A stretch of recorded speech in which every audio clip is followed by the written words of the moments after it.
ఈరోజు ఒక దురదృష్టకరమైన సంఘటన తిరుపతి నగరంలో జరిగింది.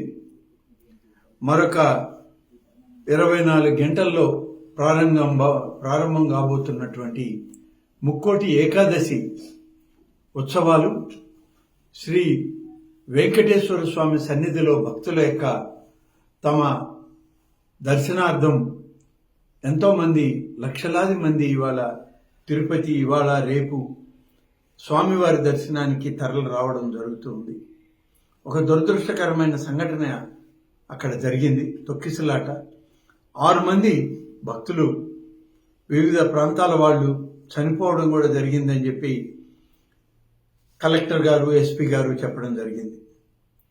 అన్ని రకాలుగా ఏర్పాట్లు చేయమని, భక్తుల యొక్క మనోభావాలను కాపాడడానికి భక్తులు అందరూ కూడా స్వామివారి దర్శనార్థం వారికి అన్ని సకల సౌకర్యాలను ఏర్పాటు చేయమని ఇప్పటికే ప్రభుత్వం, రాష్ట్ర ముఖ్యమంత్రి శ్రీ చంద్రబాబు నాయుడు గారు ఆదేశాలు ఇవ్వడం జరిగింది.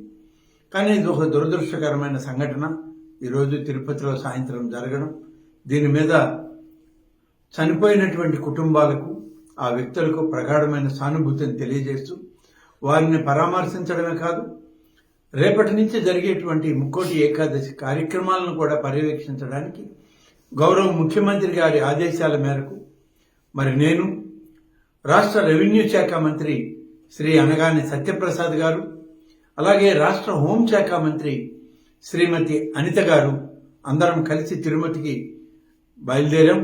దారిలో ఉన్నాం. కొద్ది సమయంలో ఉదయం కంతా అక్కడ చేరుకునేటువంటి అవకాశాలు ఉన్నాయి. అందరం కలిసి ముఖ్యమంత్రి ఆదేశాల మేరకు ఈ యొక్క కార్యక్రమాలని పూర్తిగా నిర్వహించడం జరుగుతుంది.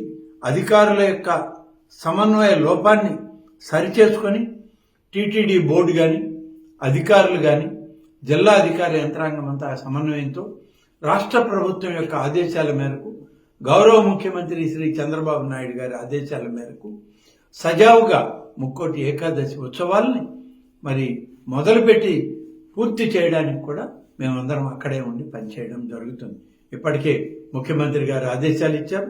దాని మీదట మేము రేపు ఉదయానికంతా అక్కడికి చేరి అధికారులతో సమన్వయ కార్యక్రమాలను చేస్తూ ముఖ్యమంత్రి గారికి, రాష్ట్ర ప్రభుత్వానికి అన్ని కార్యక్రమాల యొక్క వివరాలను అందించడం జరుగుతుంది.